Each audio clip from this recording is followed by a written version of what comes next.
In 1970, one paycheck could buy a house. Today, two full-time salaries can barely cover rent, groceries feel expensive, gas feels expensive, fast food feels expensive, and somehow, even people making more money than ever still feel broke. So what changed? Was it inflation, corporate greed, the pandemic? Or is America slowly becoming a country ordinary people can no longer afford? Because the scary part is, this didn't happen overnight. It happened slowly, quietly, and most people didn't notice until suddenly, everything felt expensive at the same time. For decades, America sold one powerful idea: work hard, and life gets better. And honestly, for a long time it actually worked. One income could support a family, houses were affordable, college tuition wasn't life-destroying debt, and normal people believed the future would be better than the present. But under the surface, something was beginning to shift. Prices slowly started rising faster than wages, and because it happened gradually, most people ignored it. A little more for groceries, a little more for rent, a little more for health care, year after year after year. Until one day, normal life started feeling financially impossible. Parents bought homes in their 20s. Their children now struggle to buy homes in their 30s. And millions of Americans started asking the same question: how did life become this expensive? To understand why America became expensive, you first need to understand one uncomfortable truth. Money itself changed. Inflation sounds like a complicated economic term, but the idea is actually simple. Your money slowly loses value over time, meaning the same $100 buys less every year. And at first, this doesn't seem dangerous. A few cents more here, a few dollars more there. But over decades, it changes everything. Homes became more expensive. Food became more expensive. Healthcare became more expensive. Insurance became more expensive. Education exploded in price. And suddenly, even middle-class Americans started feeling pressure. Then things accelerated, especially after economic crises. In 2008, America faced one of the worst financial collapses in modern history.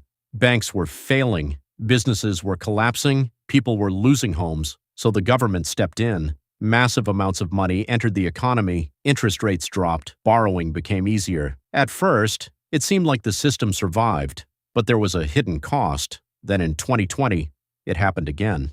Except this time, on an even bigger scale, trillions of dollars entered the economy during the pandemic: stimulus checks, emergency programs, financial rescue packages. And again, it seemed necessary. The economy was shutting down, people were terrified. But when huge amounts of money enter the system, without enough products and services to match it, prices begin rising, because more money starts chasing the same goods. And once inflation spreads across the economy, it becomes extremely difficult to stop. Then came 2020, and this is where everything changed. The pandemic didn't just shut down cities, it exposed how fragile the global economy really was. Factories closed, shipping slowed down, supply chains broke apart. Suddenly, the world stopped functioning normally, but people still needed products. People still needed food, cars, electronics, furniture, and when supply disappears, while demand stays high, prices explode. Used car prices skyrocketed, building materials doubled, electronics became expensive, even basic grocery bills surged. Then another problem appeared: labor shortages. Companies struggled to find workers, so wages increased, but businesses rarely absorb rising costs. They pass them on to consumers, meaning Americans started paying more for almost everything. And this is where people began noticing something terrifying. Prices weren't increasing in one area, they were increasing everywhere, all at once. Gas, food, rent, insurance, utilities, everything felt heavier, and ordinary life started becoming stressful. But nothing represents America's affordability crisis more than housing, because for millions of young Americans, owning a home now feels almost fictional. And the craziest part, this crisis was building for years. America simply wasn't building enough homes, but demand kept increasing, so prices kept rising. Then investors entered the market aggressively. Large corporations started buying residential homes. Interest rates stayed extremely low for years, which encouraged even more buying, and home prices exploded. Then came the final hit. Mortgage interest rates surged, and suddenly, houses remained expensive, but monthly payments became dramatically worse, meaning even people earning decent salaries suddenly couldn't afford homes anymore. Rent increased too, and millions of Americans became trapped, working harder than ever just to afford shelter. The American dream didn't disappear overnight, it slowly became unaffordable. Naturally, many people blamed corporations, and honestly, they're not completely wrong.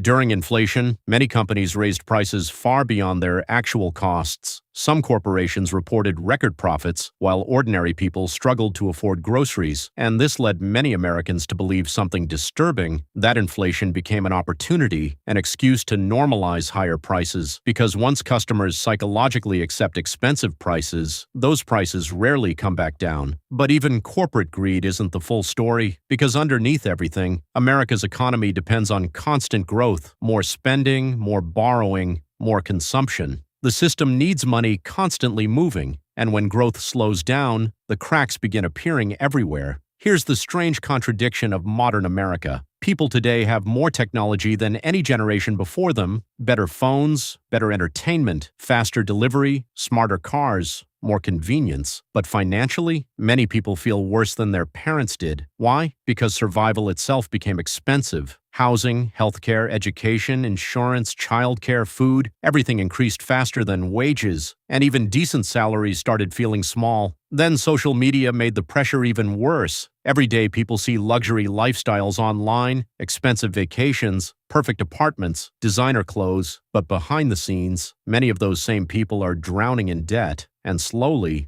America became a country where people look successful online while secretly struggling offline. And this brings us to the biggest reason of all. America didn't become expensive because of one single event. It was decades of pressure building silently: money printing, cheap debt, housing shortages, global supply chain dependence, corporate pricing power, consumer debt culture, all stacking on top of each other, like pressure building inside a machine. And eventually, the machine overheated, because modern economies are designed around constant growth, constant spending, constant borrowing. But when growth slows down, ordinary people feel the damage first. And now millions of Americans are realizing something uncomfortable: the cost of living rose faster than the quality of life itself. So, why did America become so expensive? Inflation played a role, the pandemic played a role, corporations played a role, governments played a role. But the deeper truth is this: America slowly built an economy where prices could rise faster than ordinary lives. And for years, people adapted quietly, until suddenly, they couldn't anymore. Because when groceries become stressful, when rent feels impossible, when owning a home feels unrealistic, people stop asking, "Why is everything expensive?" and start asking something far more dangerous: can I actually afford my future? And for millions of Americans, that question no longer has a comfortable answer. If you enjoyed this video, subscribe for more videos about hidden truths, economics, society, and the future of the modern world. Because the world is changing faster than most people realize, and understanding it may become more important than ever.